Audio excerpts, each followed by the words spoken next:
Assalamualaikum warahmatullahi wabarakatuh. A'udzubillah, bismillah, alhamdulillah. Wassalatu wassalamu ala rasulillah wa ala alihi wa ashabihi wa mawalah amma ba'd. Faqala Allah ta'ala fil Qur'an azim. A'udzubillahi minasyaitonir rajim.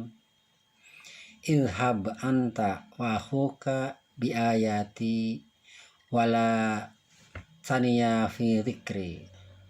Sadaqallahul azim.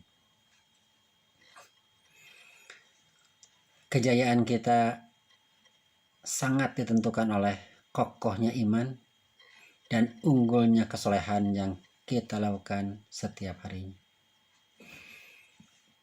Oleh karenanya, semestinya apa yang kita lakukan itu terfokus pada semakin kokoh iman kita dan semakin unggul kesolehan kita.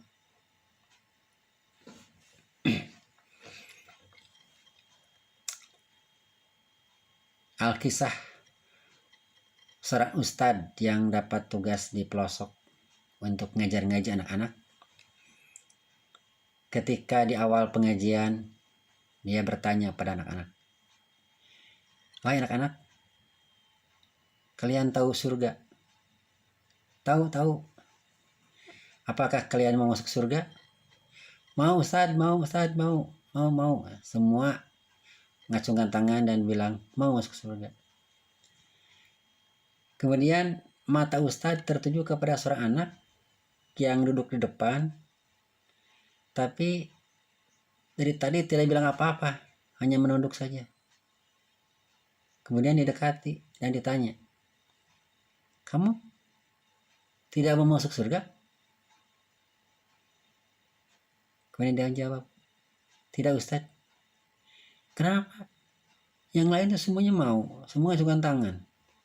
Kenapa kamu tidak mau?" "Rasanya saya tidak layak masuk surga Ustadz. Saya sering bangun kesiangan, jadinya tidak sholat subuh. Saya sering berbohong ke emak. Saya sering menjadi teman hingga sampai menangis. Sehingga rasanya saya tidak layak masuk surga. Saya malu sama Allah. Kalau saya ingin masuk surga, padahal perbuatan saya seperti penghuni neraka."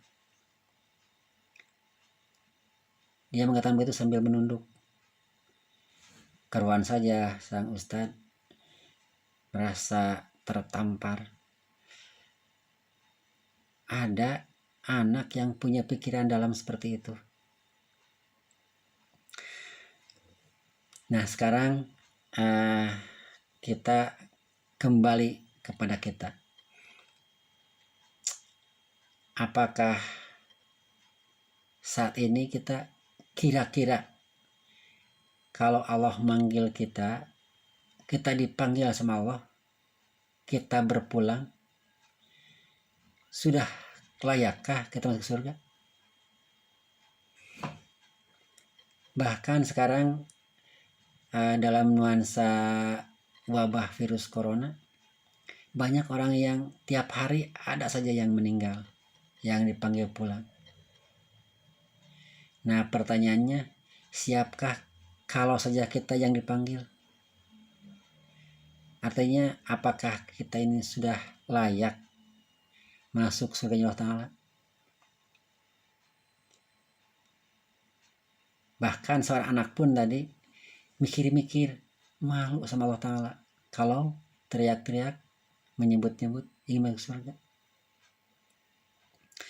Kebetulan pada saat ini kita berada dalam bulan yang penuh berkah, bulan Ramadan. Bulan Ramadan ini bulan yang tingkat keberkahannya lebih tinggi ketimbang bulan-bulan yang lain. Pahalanya dilipat-lipat. Kita beramal yang sunat saja pahalanya sama dengan sholat amal yang wajib. Sholat sunat pahalanya sama dengan sholat wajib. Sholat wajib pahalanya sampai 70 kali lipat. kita umroh di bulan puasa, pahalanya sama dengan kita haji, naik haji. Jadi pahalanya pun dilipat-lipat banyak sekali. Nah, oleh karena itu wajar kalau di bulan Ramadan ini banyak program-program untuk kesolehan, banyak program baca Quran, kemudian banyak sedekah. Dan di bulan Ramadan ini sedekah ini nampaknya pahalanya sangat tinggi, karena kebetulan saat ini orang sedang banyak orang yang tidak bisa kemana-mana karena dibatasi gerak, kita dibatasi karena ada wabah corona itu. Nah, kalau bulan puasa ini kita sedekah, wah sangat besar ini, karena betul-betul sangat dibutuhkan oleh umat. Nah, kalau saja bulan ini habis, artinya bulan Ramadan selesai, maka kita memikirkan apakah amalan di bulan Ramadan ini bisa kita teruskan setelahnya. Maka jawabannya mestinya iya, sekalipun tidak utuh. Tentang zikir, kita teruskan berzikir. Tentang perintah zikir pun ini ternyata Allah Ta'ala perintahkan kepada semua nabi, semua rasul.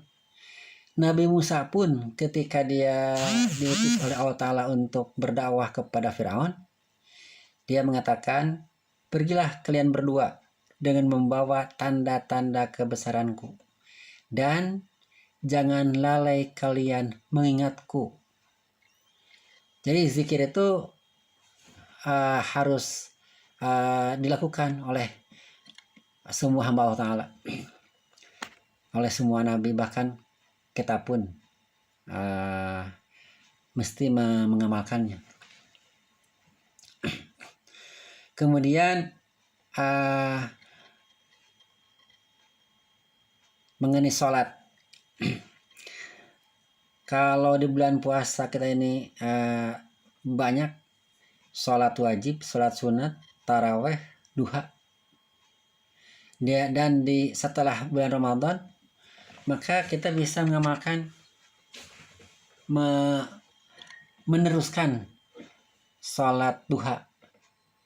Jadi sholat duha diteruskan dan sholat taraweh diganti dengan sholat tahajud. Jadi setelah bulan Ramadan ini sholat kita jadi 7 waktu.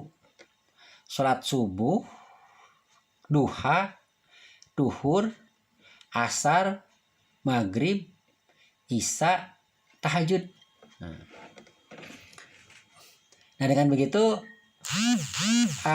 kalau sudah terbiasa begitu, maka akan sangat bagus, kita semakin dekat ke Allah Ta'ala. Kemudian berikutnya mengenai infak. Ketika bulan Ramadan kita memperbanyak infak, maka setelah bulan Syawal kita perbanyak juga infak di samping zakat. Jadi begini tentang harta, tentang infak. Kalau kita punya uang 1 juta, kita dikasih ke orang lain 100.000, maka uang yang 900.000 itu akan habis dipakai. Yang kedua, kita punya uang 1 juta juga, tapi kita tidak disedekahkan sepeser pun, ujungnya akan habis juga. Jadi kita sedekah, ujungnya habis.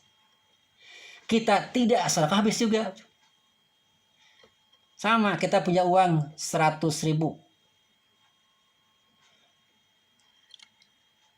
sedekahkan sebagian, habis. Kita tidak sedekah juga habis. Jadi ini orang yang sedekah dan yang tidak sedekah, maka ujungnya akan habis juga uang tersebut. Maka di sini saya menyarankan agar kita ini rajinkan sedekah, karena sedekah habis uang tuh. Tidak sedekah juga habis. Mudah-mudahan bermanfaat. Apa yang saya akhirul kalam. Wassalamualaikum warahmatullahi wabarakatuh.